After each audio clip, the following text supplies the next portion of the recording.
Hello, everyone. Happy Friday and welcome to Cardano Live. I have Sebastien with us today. He's the Chief Technology Officer at dcSpark. I have some links down below in the description. Go ahead down to the description and check out those links. We have the Fund 5 registration is in progress. It goes until about July 19th, so don't wait. Make sure you register for Fund 5. Check out dcSpark's links down below. They have all kinds of cool stuff that they're building on Cardano. Make sure you vote for dcSpark in the Project Catalyst Fund 5. So get registered today. Sebastien, thank you for returning to Cardano Live again. How are you doing today, sir? Happy Friday. I'm doing very well. Yeah, it's been quite rainy here in Tokyo recently, but I can't really complain. I'm working on Cardano, so I don't usually go out much these days anyways. So yeah, things have been going well. Okay, hey, that's great to hear. And thanks for coming on today to give us an update. People love to hear more about Cardano. What's the current state of the testnet? There's not a lot of technical people can get in there, but I can feel the excitement building out there in the community. People are getting, the energy is building, the energy level's building. They know that smart contracts are imminent, coming in the next few months to Cardano mainnet. So how are things going on the testnet? What have you got for us today? Yeah, things have been going well. So the first course of the Plutus Pioneer program ended recently. You might have seen that they handed out NFTs to all the participants. So you might see on Twitter people showing off their NFTs to prove that they graduated from the first Plutus Pioneer program, including that is dcSpark. So we participated as well. The second round, the second course that started recently. So you might see on YouTube, if you want to learn more about Plutus, that's a good time because they're just starting out the second course. And so yeah, that's been awesome, and it's great to see Plutus kind of grow up. I posted this on Twitter earlier today, but one of the first things I actually did when I joined Emergo, which is when I was kind of involved in the ecosystem originally, one of the first things I did is I was reading some programming language theory books to learn the Plutus core specification. And back then it was like rough draft, and things are changing really quickly, and it was still kind of at a theoretical level. And fast forward to today, and we have thousands of people signing up to these testnets and actually building products and doing technical updates about the products they're building. So it's hugely exciting for me to see that development. Yeah, I've seen recently there's 2,800 people involved with the Plutus Pioneer program. And then there's also, you have the Alonzo Testnet where people are building the stake pool nodes. So it's almost like you have multiple parallel efforts going on at the same time. There's the building of the nodes and the testing of the nodes, feedback on that, and there are exercises for people who are building the nodes. Then there's also the Plutus Pioneer program where people are learning to write the code, write the smart contracts in Plutus. What about Marlowe? Was Marlowe over there as well? People working on Marlowe in that context? Yeah. I didn't catch that. So Marlowe was introduced at the end of the course, but only kind of briefly. So the initial release is kind of focused on the Plutus release. And that's because the kind of initial release is meant to just allow smart contracts on Cardano. Not so much, have a fancy interface inside browsers and being able to call smart contracts on day one. The first thing we have to do is release this as part of the ledger. So that way you can create smart contracts on Cardano, release smart contracts. And, it's just kind of similar to what happened with the Shelley update, right? So remember the first day of Shelley, most wallets, most exchanges did not support, staking. But we kind of got it out the door first. You can, do it. You can be active and run stake pool from day one if you have the technical knowledge. But the ease of use came, over the following weeks and months.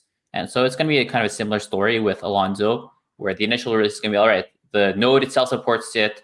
You can, start doing stuff if you're technical, and we'll see, wallets, exchanges, and so on add support for this, over the coming months.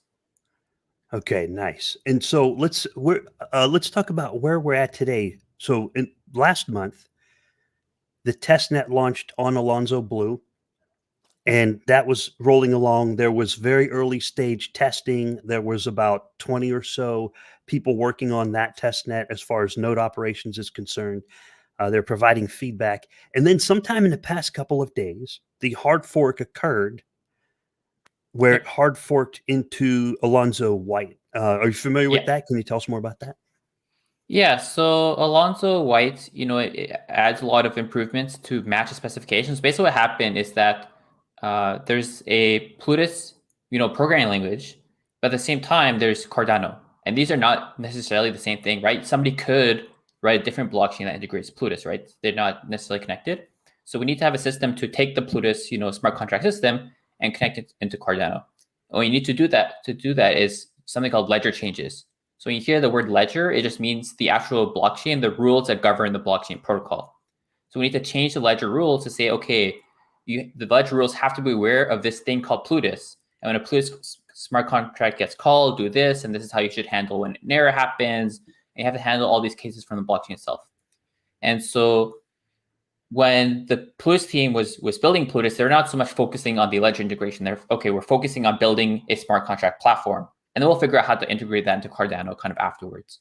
And so as the Plutus team has been building that, the kind of Cardano node team has been working on support for the Plutus and Cardano itself and running up a specification that describes how they would connect Plutus to the Cardano mainnet.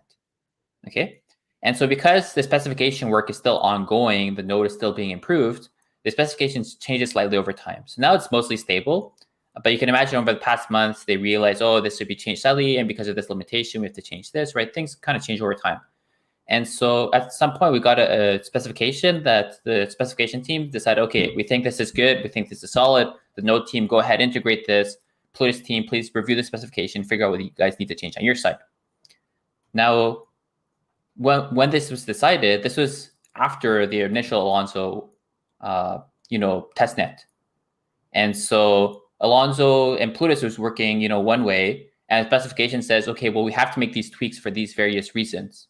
And so the hard fork is saying, okay, let's take all these tweaks into account, launch new version, and because we're changing the actual rules on the ledger itself, it's a hard fork. And so that's why the testnet hard fork to Alonzo White, which is, okay, let's move it to the next step and include all the changes from the specification.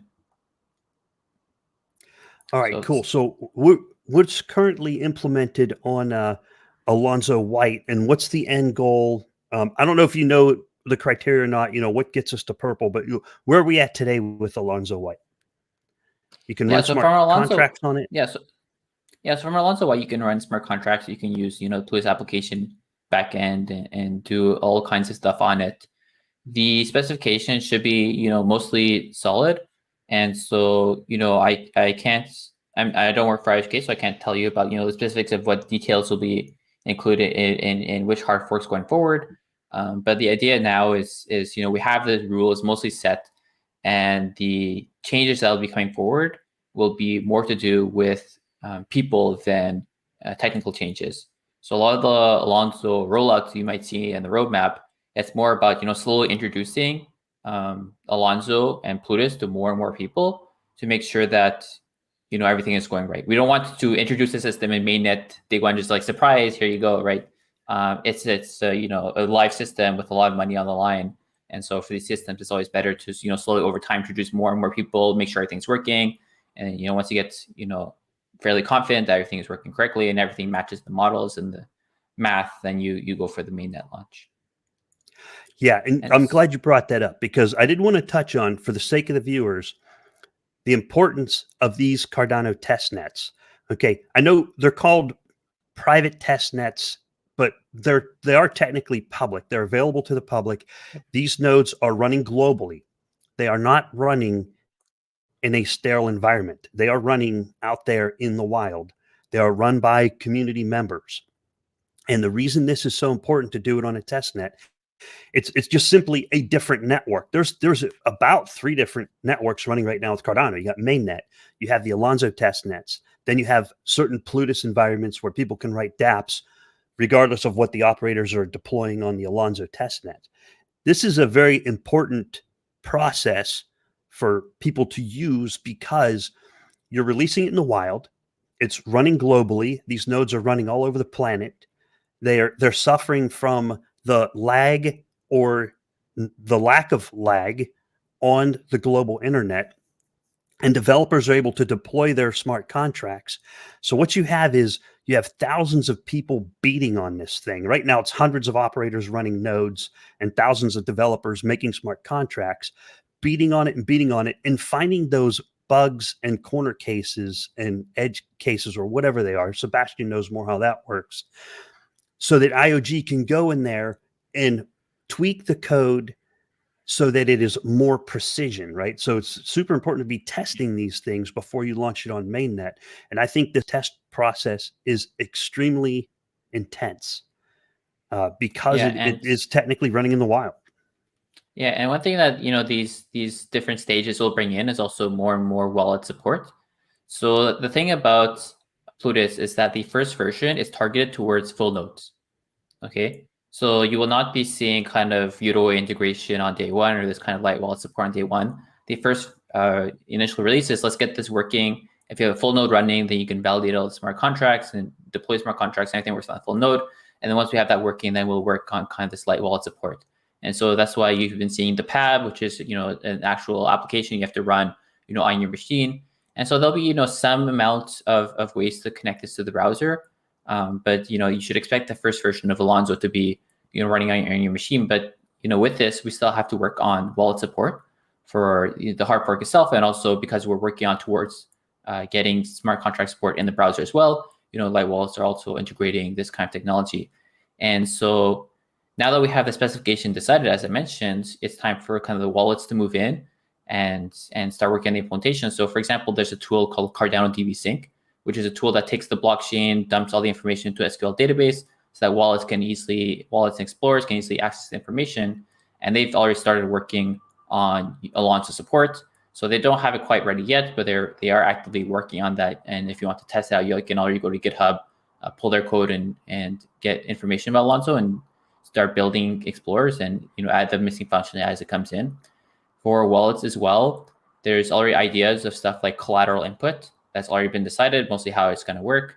And so now that we know how it's going to work from a ledger perspective, this collateral system is not so trivial. And so we have to come to an agreement about how wallets are going to handle collateral on Alonzo. And so you may have seen I wrote a Cardano improvement proposal on this topic maybe 2 or 3 weeks ago. And I've been having a lot of talks with other wallets and other people about these kinds of problems where we say, okay, now that we know what's happening on the ledger side, now we have to decide how wallets are going to handle this. How do we show smart contracts to the users? How do we show tokens to the users? How do we introduce the concept of collateral to the users? We have all these things that we need to decide, and all this discussion is ongoing. And I'm sure people who want to be involved and want to kind of contribute their thoughts to these discussions about how all this information should be displayed to users can actively go to the Cardano improvement proposal page and actively contribute to these discussions and even make their own proposals if they wish. Okay, I'm going to have to find the link to that so I can get it down below, where if users want to provide some kind of input, I think it's very important to get that user input on how these things are going to link or how these things are going to display in the wallet. In general, get the backend built first, get it running on the full node, the full proper blockchain validation on the full node. Now they're getting the DB-Sync sorted out, which is important for like ADA pools and pool tool. It runs the back end on the explorers, right? And so finally get to how does it look to the user, right? What is the user interface? How does each person out there in the world, the 690,000 ADA holders out there in the world, interact with the blockchain through the wallet? Because that's the primary user. How do I do things, right? And I am seeing a lot of new and interesting wallet projects come up where wallets are creating DeFi technology. So this is giving them the ability to test their smart contracts on both in the Plutus playground area and test it on full nodes in a testnet environment and see how does that work on my wallet? What am I seeing on my wallet? And the cool thing is they might find a bug and say, oh, where'd that come from? They'll drill down into it. Then they can provide the feedback to IOG. Then IOG can say, oh, we gotta tweak that parameter or make an adjustment. Yeah, and at dcSpark, we've been very much involved in this kind of process. So for example, there's the concept of introducing Alonzo to the protocol itself is also the concept of the PAB, the Plutus application backend, and how do we get that working inside browsers. So the Plutus application backend is the one that manages the actual keeping track of smart contract logic and fetching the UTXOs for a smart contract, all this kind of management stuff. And this is currently an actual application you have to run on your machine.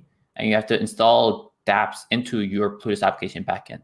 Now this works well with full wallets, full nodes, because you have this application running on your computer, and that's fine. Getting this running inside a browser is a bit more complicated. And so the educate team has been working hard on this problem, trying to figure out, okay, how can we get Haskell running in the browser? This is a problem that's been working on for multiple years. And at dcSpark, because we had experience writing wallets, we also wrote a document that describes all the requirements we need to get this PAP running in the browser. And we sent that to HK, said these are the requirements we need. And so we've been having a lot of discussions on this topic. We've also been working on some other stuff. For example, you might have seen that people are already trying to connect dApps to wallets. And so there's a specification to do exactly this. And we wrote this when we were working at Emergo. So you can still find the Cardano improvement proposal on the Cardano improvement proposal GitHub page. And so if you want to connect your wallet or your dApp to each other, we already have a specification to do this. There's a lot of comments on this SIP if people have different ideas of the way it should be done. And so it's not quite finalized. And so you may have to tweak some stuff going forward. But we have been working on this. And likewise, at Emergo, we initially started the Rust SDK for Cardano. And this Rust SDK is used right now by many wallets, many exchanges, a huge variety of tools. And so we're still contributing to that as dcSpark. In fact, we're hiring for this position. So we actively have a job posting for a Rust lead developer to build out this ecosystem. And as dcSpark, we plan to get heavily involved in the Rust SDK because people may not realize, but there's like 6 digits, 7 digits number of people using this SDK. It's just crazy how much it's grown. And so we put out a Catalyst proposal to help continue fund this effort. And we put out some job postings. We already have a Rust developer, and also I've contributed to it personally as well. But this has turned to such a huge project, such a huge demand from so many exchanges and wallets that we're actively hiring to grow this team. So there's a huge amount of stuff going on, and dcSpark is trying to be involved in every step of the way. It's a small team so far. dcSpark, our company, only started back in April, and we're actively hiring so many people.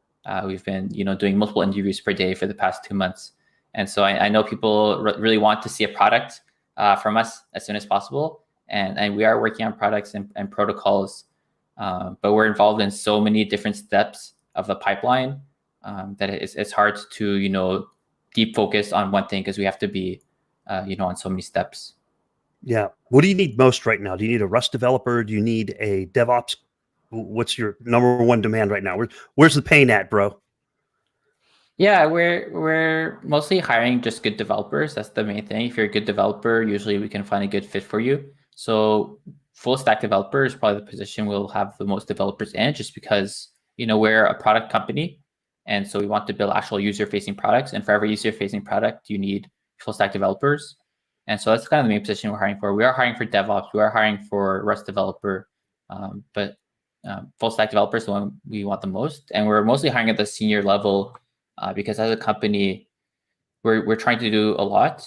And we can't, because we're trying to do so much with so few people, we can't, unfortunately, have oversight on every project, and so people have to be somewhat independent, and so that's why we're hiring at the senior level. So, for example, I mentioned that we wrote a Cardano improvement proposal on this collateral system, but it's not a trivial specification to read, and you have to read the Cardano ledger specs to really understand why this is required and whether or not this is a good idea.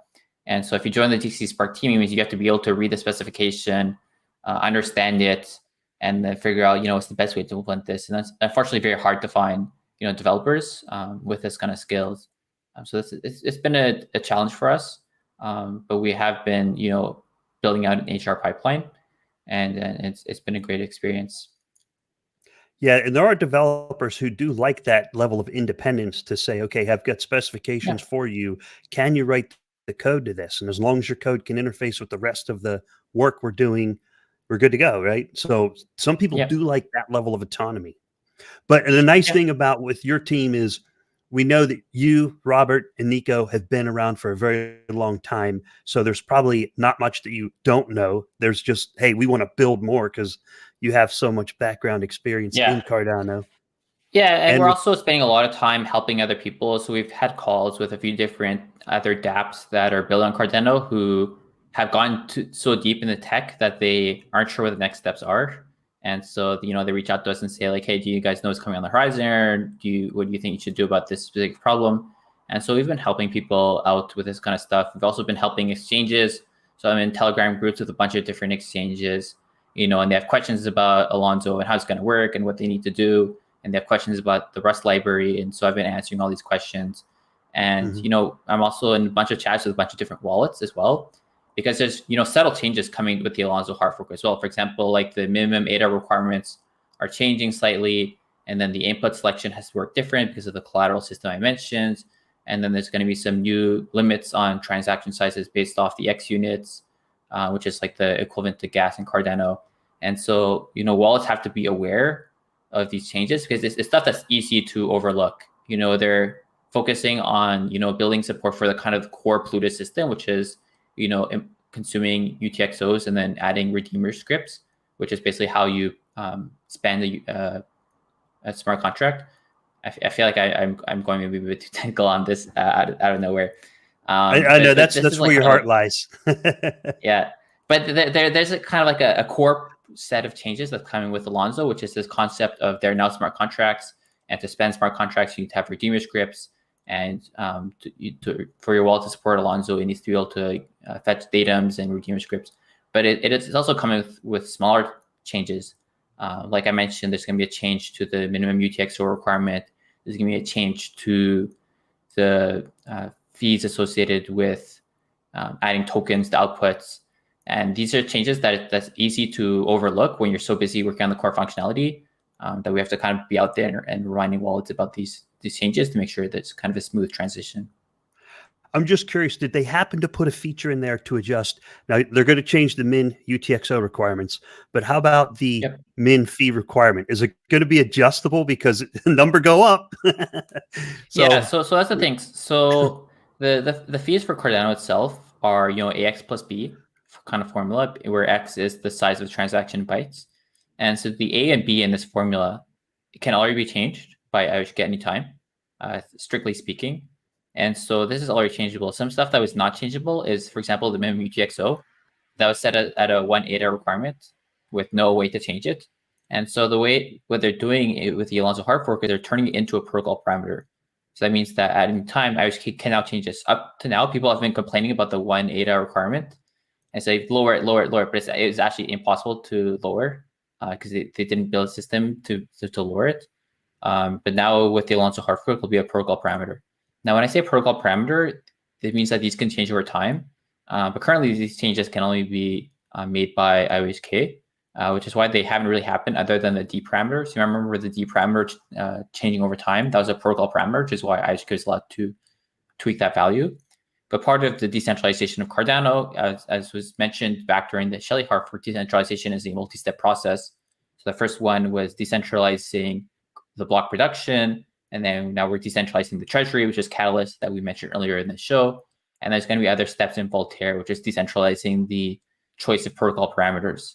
And so in the future, this kind of AX plus B fee formula will be changed by the community. The main UTXO will be able to be changed by the community. And we're kind of going in that direction. That being said, Cardano does have a fee market. It's just that people aren't using it. Like Cardano, when you make a transaction, you can specify any transaction fee you want, more than their minimum requirements. And currently, the nodes are not really looking at this field too much. But with Plutus, this will become hugely important. And the reason why is because you can put in a higher fee to get your smart contract to run before other people. Now, this causes some problems in other blockchains. For example, in Ethereum, you have a whole shenanigans where somebody tries to execute a trade. Right before the person executes a trade, somebody comes in, makes a transaction, sandwiches them. Fortunately, this is not possible on Cardano. And the reason why is because Plutus smart contracts are deterministic, which means that if the state of the smart contract changed before your transaction actually makes it to the blockchain, it'll be rejected. It'll say, oh, something changed, something is no longer matching what the user thought they were doing, and so it just rejected right away, abort. And so you won't have this kind of shenanigans where you submit some swap for DEX, and then in between your transaction being sent and getting submitted, somebody sandwiched you and stole all your money. Fortunately, we will not have that.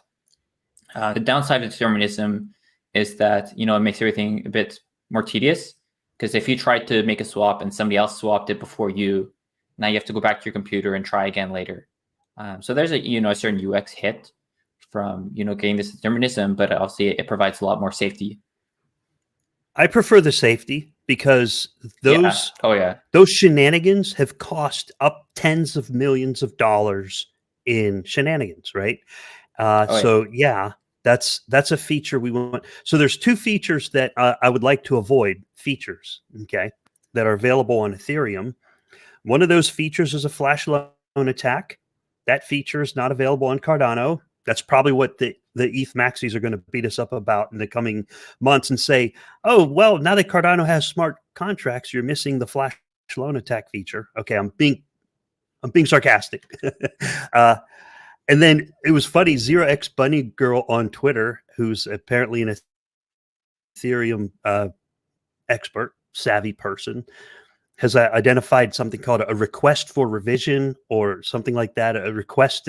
So on Ethereum, apparently, if you're a validator, then you know who the validators are for the next 12 minutes. And you can put in a request to revise a blockchain where the more you pay, it'll write an NFT. And if you can get enough collaborators sometime out in the next 12 minutes to execute this smart contract, it will request for reorg. That's what it was. It will reorganize the blockchain that's already been written to history. So request for reorg, that's what it's called. So those are two features that Cardano will not have available on mainnet, and that is a request for reorg. So you can go back in time and change the blockchain. Yeah, we don't want that feature. I would prefer not to have it. Plus the flash loan attack, we can do without that one as well. Yeah, I'm still seeing things pop up here and there. So the thing about Cardano is, although we have this determinism, so you won't be able to kind of sandwich people, there would still be a market for fees. Because imagine there's a really attractive DEX swap right now. The price on a centralized exchange just tumbled. The DEX hasn't updated this yet. You want to come in, take that opportunity, and kind of take advantage of that arbitrage. Chances are you won't be the only one who sees the opportunity and tries to go for it. There's other people that are going to try and execute this trade on this DEX as well. And at the end of the day, whoever wins is the person who puts up the more transaction fees. And so, up until now, we haven't really had to deal with transaction fees on Cardano. They exist, but there's never been kind of an aggressive market for transaction fees. Both Alonzo coming up because of this determinism for smart contracts. If you want to be the one who gets in and executes that smart contract, you're going to have to pony up the fee, so to speak. And, this is, you could say it's unfortunate because, you'd like everybody to have the equal opportunity. Unfortunately, that's just not realistic. Somebody has to be the one who gets the trade. And so this is kind of the only way to do it. And it's kind of good for the blockchain in general because, as you know, transaction fees get translated to block rewards. So as the transaction fees go up in Cardano, everybody wins if you're staking because, this transaction fees goes to the stake pools who then gets distributed out to everybody who's staking. And so, as Alonzo comes up, we should see transaction fees kind of increase as people are using Cardano more and also kind of competing on these kinds of opportunities. And this will benefit, all stakers. Okay, well, I'm glad you put that information out there so people understand it better. Something to be aware of. If someone says, oh, well, if I spend an extra 5 ADA in order to make 10 ADA, they're probably going to do it. So, yeah. I mean, that's just how it is. They're probably going to pull it off. You could say like, oh, like, will people really look at smart contracts and update their fees to try and be the first one to get executed? And we know this will happen in practice because Ergo works in a similar fashion as Cardano. They implement a similar smart contract system. And this does actually happen on Ergo, which has significantly less traffic than Cardano. Is not as popular blockchain. So if it's happening on the smaller chain where there's not, as much going on, this is definitely going to happen on Cardano. So you should expect that. If you're using smart contracts, casually, it should not be an issue. But if you're watching this podcast and your plan is to build a business around, building automatic bots to trade on dexes, this is something that you're going to have to be looking at. Okay, that's good to know. That's very important. If everyone wants to learn more about Ergo, there's lots of information. Check him out on Twitter. I do have a podcast with Alex Sheppernoy from Ergo. He's an Ergo core developer. So check out the Cardano Live with Alex Sheppernoy on Ergo so you can learn more about that. And I'm glad to hear that Cardano and Ergo are kind of like building in parallel, and there's some connections there. That's a very interesting development over the past year that I've noticed. Probably been working on it longer than that. Sebastien, it is a nice Friday, and we're going to be wrapping up here in just a little bit. I would like to check on some of the viewers' questions. There's a couple good ones in there. Yeah, some of sure. them we may not be able to answer, but we'll try to get what we can. Swoops and Enoch Sosh both asked about the ERC20 converter. I don't know if we can answer that, but any insights on ERC20 converter testing? What do you think, Sebastien? Yeah, so the IC converter is an IHK project to be able to basically bridge tokens from Ethereum to Cardano. And so I can't speak too much about it because this is an IHK project and there's some stuff that they haven't announced yet. And it's really hard for me to keep track of what has been announced and what hasn't. So I'm always scared to talk about these projects because I'm scared I'm going to say something that isn't public yet. So I'll have to refrain from that, unfortunately. Okay. All right. Yeah, that's fair enough. I don't reckon it'll be much longer. I saw test demos, but I think when mainnet, I think the question, kind of the way I think of it is, when Alonzo forks onto the mainnet, when the mainnet forks to Alonzo era, will the ERC20 converter be available right out of the box? That's kind of what I'm wondering too. I understand if we don't have the answer to that yet. That would be a good question for IOHK. Is will the ERC20 converter be available on mainnet upon the Alonzo hard fork onto the mainnet? Okay. Yeah, I can't tell you dates, but I can tell you they're actively working on it. They have a team working on it. dcSpark, we've talked about this topic with their team, and we're thinking on these kinds of topics of connecting blockchains together and this kind of area of research. Yeah. All right, cool. I'm glad you guys are looking into that. And Onama Robin asks, when will SingularityNET DAO be tradable on Cardano? Now, that's probably something that we can't answer. And Yeah, the idea is, sorry. Sebastien, I don't know. Yeah, I don't know that one either. Sorry. I don't know. But yeah, AGIX is available now to the holders of AGI. So check your wallets to see if you have that in there. If you're an old school holder of AGI. On Ethereum, you might have the AGIX, and the AGIX is what's going to pass through the ERC20 converter with Cardano capabilities on it. And Cardano with Paul asks, are Babel fees still in a roadmap? So the fee for sending native assets could be paid in the native asset. Yep. So this is something that will not be available day one on Alonzo, but it's definitely something that's on the roadmap and IHK is looking into.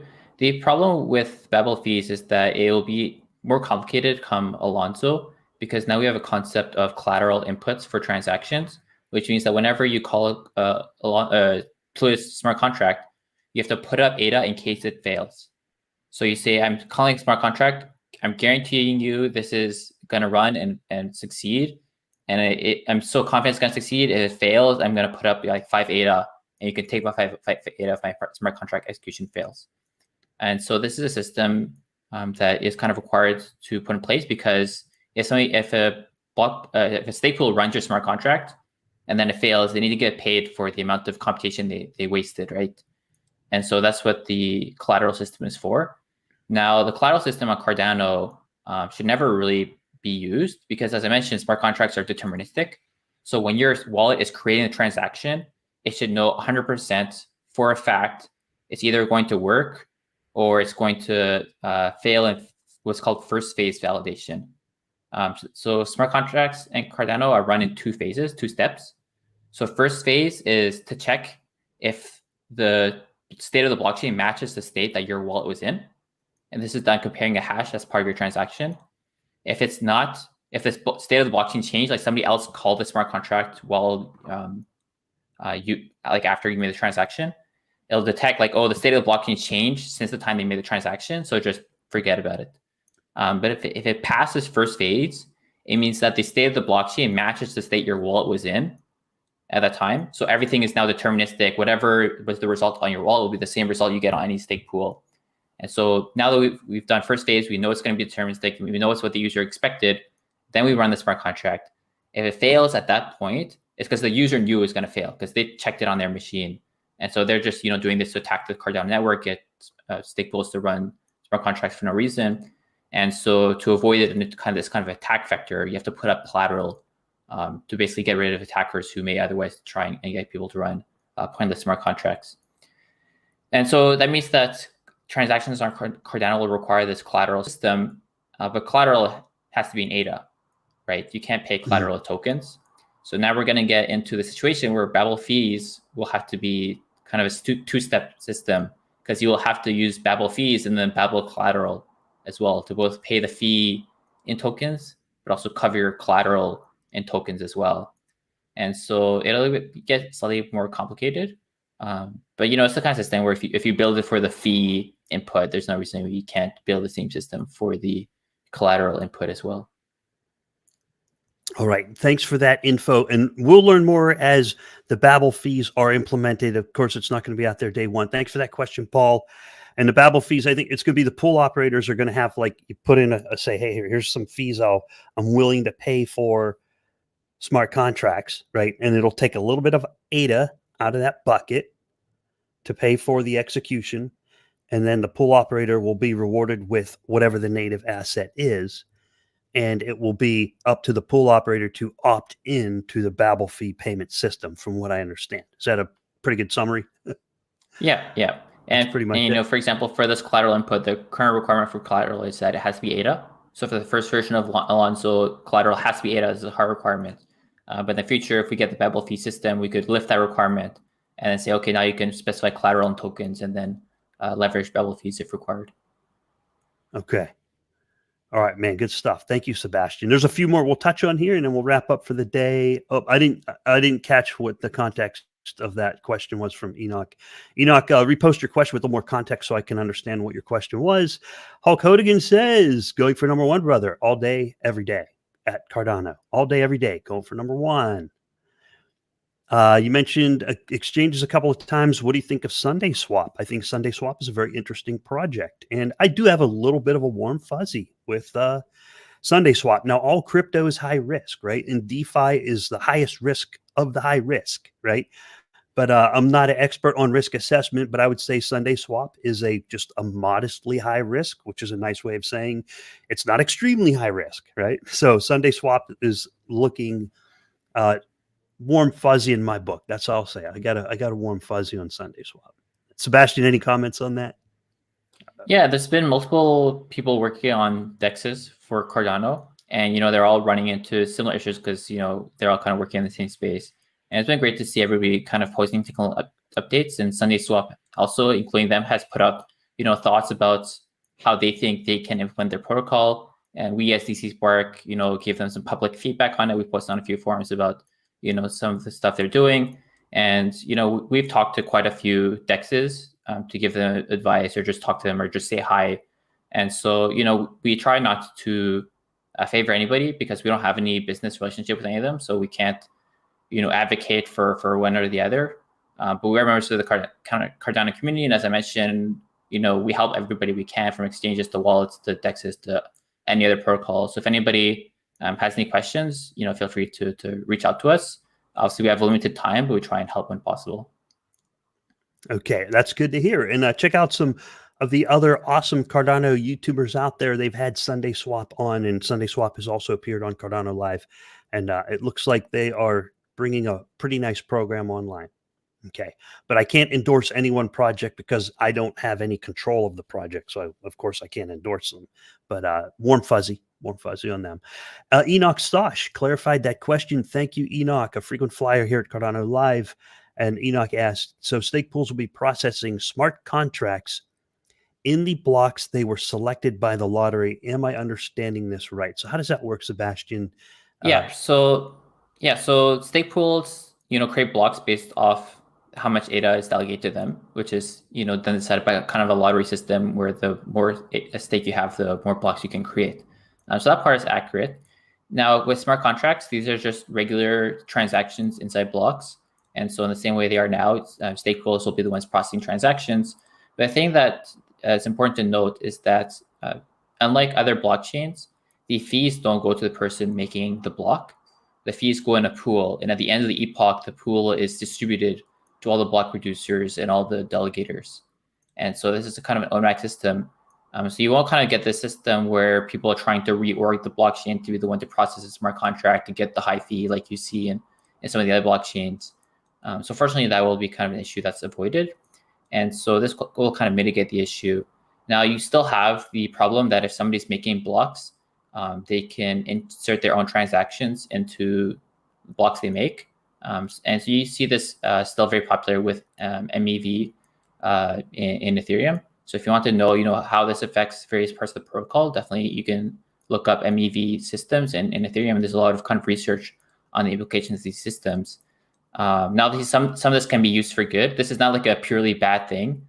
This is cases of people using this concept for good things. This example of people using this concept for bad things. And so, everybody will have to monitor their stake pools, see what they're doing. And if your stake pool is doing shady business, it's up to you to change your delegation. And, that's why you're getting, like, if you're wondering why you're getting ADA for delegating to a stake pool, it's because you're doing a job, right? Your job is to figure out who's the honest actors in the protocol and delegate to them, right? And so, you'll have to monitor your stake pool and make sure they're acting honest and doing everything right. And, that's why you're getting ADA. Yeah. Hey, thanks for pointing that out. Is, the stake pool has to be an honest player. Something that I was always curious. Thank you for that question, Enoch. I appreciate it. And something I was always curious about, people, you say that a pool operator on Ethereum, on Cardano, they can insert a transaction into the block. But even if they do, doesn't that transaction have to be properly signed? Like, let's say Bob out there in the world, he can't insert a RIC transaction without having a properly signed RIC transaction, but Bob can insert a Bob transaction. So how does that work? So obviously you can't bypass any cryptography, right? Because it's not like you make a block and then it's accepted. When you make a block in Cardano, every person who comes after you is validating that you did things correctly. So you can't break any of the rules, right? So what you could do, for example, is if you see a DEX with a good opportunity for arbitrage, you could insert a transaction that you made and you own the stake pool, right? So you add your own transaction to the block. And then, there could be some other transaction made by somebody else that puts up a higher fee to make this trade. But you as the block producer could be, I'll just ignore that person, even if they're paying a higher fee because, I want to make this trade myself. And so there is, opportunity for people to do stuff like this. And this is just, part of the protocol. Anybody can submit transactions on Cardano, and that includes stake pool operators. There's no rule saying stake pool operators can't make transactions. And so, you should expect this to happen to a certain extent. But again, they can't, cheat the protocol. It's not like they can make transactions that are invalid. They can just submit transactions like everybody else can. And like I mentioned, there's no kind of flash loan system. There's no way to sandwich somebody else's transaction because everything's deterministic. If the stake pool kind of changes the state of a smart contract, it'll automatically invalidate any other transaction that was meant to access the smart contract. So it won't be like Ethereum where people who are block producers sandwich other people. Fortunately, we will get rid of all that nonsense. But that doesn't mean that, stake pool operators won't be making transactions as well. Okay. Thank you for that detailed explanation, Sebastien. Now, gents, we got to wrap it up for today. I can take one more question. We'll kind of just cover it in high level overview. We'll wrap it up. Thank you, Sebastien. Thank you, Enoch. Thank you, everyone, for asking these questions. I'm just going to touch on it. Swoops wanted to talk more about wrapped smart contracts. What we'll need to do, Sebastien, if you're okay with it, we could do another podcast in the future where we talk more about DEXs and smart contracts and do more of a deep dive. And the last one we're touching on, wrap it up for today, that was from Andala Brana. Is it possible to create a DEX where fees and liquidity can be paid by ADA? And do you have any comments on that, Sebastien, in general? Yeah, that's what they're referring to, because the fees are already paid in ADA. This is the default. So bubble fees will allow you to pay fees in other tokens, but the default right now is paying fees in ADA. And then any rewards that come from a DEX, how they want to write their smart contract, if they have a token involved on top of the any ADA requirement, that's up to them. Yeah. So like if I were to go on Sundayswap and they have Sunday and I have Sunday tokens and then I want to swap them for space coins or whatever, the fees, the cost of the swaps could be paid for in ADA, or at least that's the general idea. Same thing on Ethereum. The gas fee is a very tiny amount of ETH. So do I understand that correctly? That's roughly how it's going to work on Cardano as well. Yeah, for the first version, yeah, exactly. Okay, all right. So you have the primary DEX coin, i.e., Sunday or whatever that DEX is operating, and then you can trade in and out of that coin if you're doing trades, right? Now, there's all kinds of cool stuff on DeFi. We can go into that in future podcasts. So thank you for that questions. Thank you for those questions. I really much appreciate it. DeFi is very interesting because all of the products that you see available in traditional financial markets that are handled and controlled by banks are now going to be available on decentralized exchanges via smart contracts. So you'll be able to pull these up. And let's say I have a product like it works as part of my 401k, a stock option or a certificate of deposit, the old school centralized version. You're going to have those in a wallet on a mobile device, and you can say, hey, I want to invest my ADA in this, or I want to purchase their token and I want to stake it. For example, one of my team members has one of the like the crypto.com variants, and he's getting really good staking rewards that are the equivalent of US dollars. And the rewards are better than any bank product out there, right? The crypto.com products. And you're going to see these things launching on Cardano. These products are giving better returns and they have US dollar value equivalent. So at some point you say, wow, I made really good rewards off these stakings and I want to convert it back to cash, or I want to purchase a different crypto with it. You can, right? So that's going to be a whole podcast on that kind of stuff. That would be good stuff. All right, Sebastien, are you ready to wrap it up for the day? I think that was a good podcast. Thanks for telling us about Alonzo. Thank you, everyone, for the questions. Check out the links in the description down below to the dcSpark Project Catalyst funding. Make sure that you register for Project Catalyst Fund 5. Registration is ongoing now and for the next couple of days. Then voting will take place over the next couple of weeks in upcoming later July, early August.